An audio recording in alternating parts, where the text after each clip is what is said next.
platform replace vulnerability checking and penetration testing. It absolutely complements. What we're looking to do is automatically check changes made to the database, changes made to the parameters, changes made against our best practice, changes made to the operating controls. One of the things I'd often talk to customers about is say, well, from a database perspective, from an Oracle infrastructure perspective, we don't need that because we have a security team who go off and run penetration testing software and vulnerability scanning, and if they find a vulnerability, they report it. And to that, the question is often, well, if they find it, who fixes it? Well, we do. So actually, isn't it more proactive to find the problems before the vulnerability scanning and the penetration testing finds them and fix them up front? And that's exactly what this toolset allows you to do, to track your real estate, to check for problems in your real estate and actually fix it before it becomes an issue for the organization. Requirement is actually to maintain a policy that addresses information security. Clearly, that's not something Oracle can provide, although we do have tools such as the GRC Manager Suite, which allows you to actually define and disseminate policies to organizations. Here's a quote. I won't read it back. I'll just leave it on screen. But it's by the Dress Barn in the US. We have many, obviously, UK customers doing this. Many organizations we find don't like to talk about security problems in a public format. They like to keep them nice and quiet. And that's quite understandable. You can see here that the Dress Barn have managed to achieve much of the PCI compliance with security.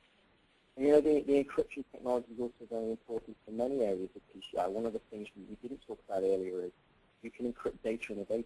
You can encrypt data that flows across the network. But many organizations these days are also taking credit card data over the phone and recording those telephone calls for quality and training purposes.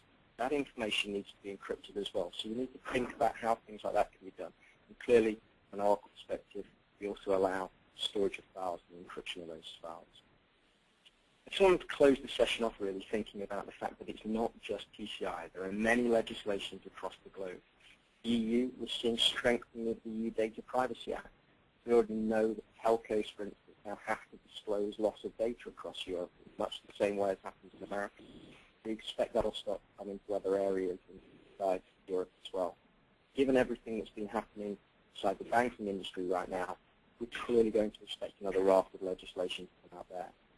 And this is what tends to happen inside organizations. They look at risks. Inside those risks, they find discrete requirements. And then they put in place controls to prevent those happening or to detect them happening.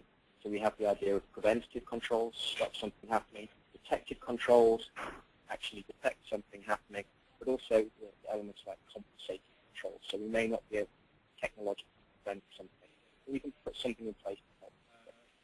But organizations tend to look at each of those risks in silos. Many of the requirements are actually constant amongst those, and therefore many of the controls are constant as well.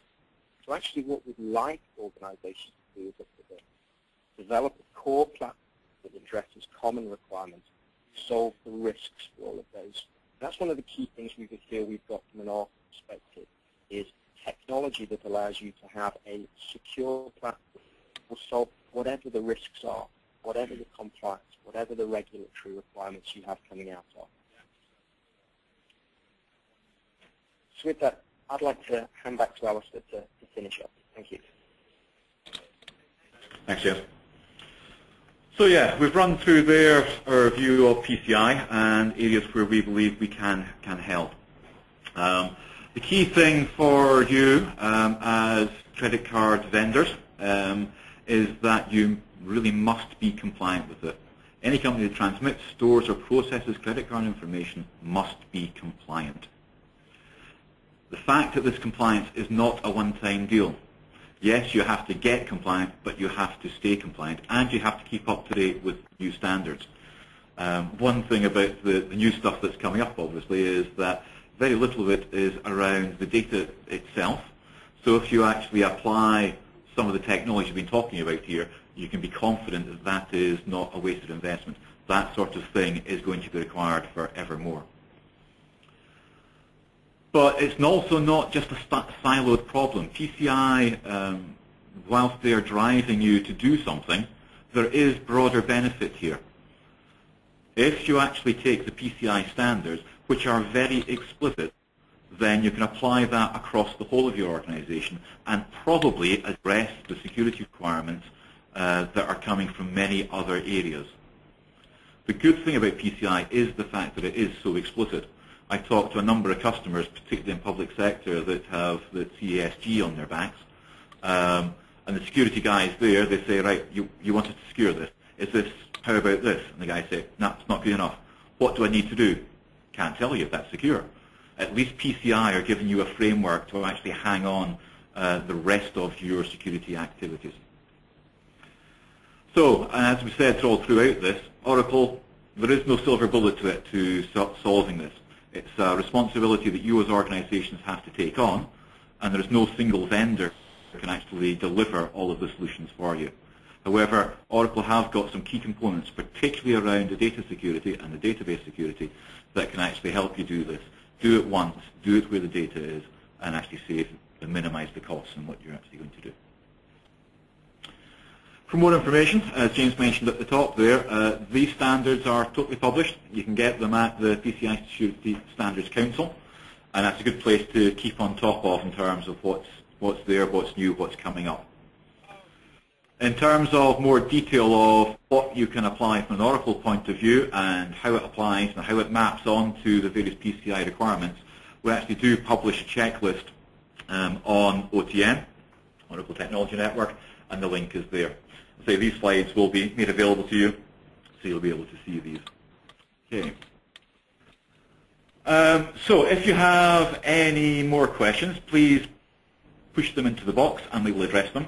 We have had one so far asking about if you encrypt and mask fields that contain sensitive data using context-sensitive techniques, does that remove the need to encrypt the network transmission where the data is not queryable, transmitted, exposed in plain text? I think the answer to that is no, it doesn't take that requirement away, because whilst it is encrypted in the database, generally when you do a query, this idea of transparent data encryption, it will be de-encrypted by the database so it can be read by the application. The application doesn't do anything with decryption. So the network, therefore, it is going to go across the network in plain text, therefore you still will need to actually encrypt your network. But apart from that, PCI say, yes, you must encrypt your networks in any case. So any other questions? Last chance? Don't think so. Okay. Well, thank you for your time. Hopefully you found it useful. We're interested in your feedback, but no doubt you'll be hearing from Inoapps with a follow-up from this call. Thank you, everybody.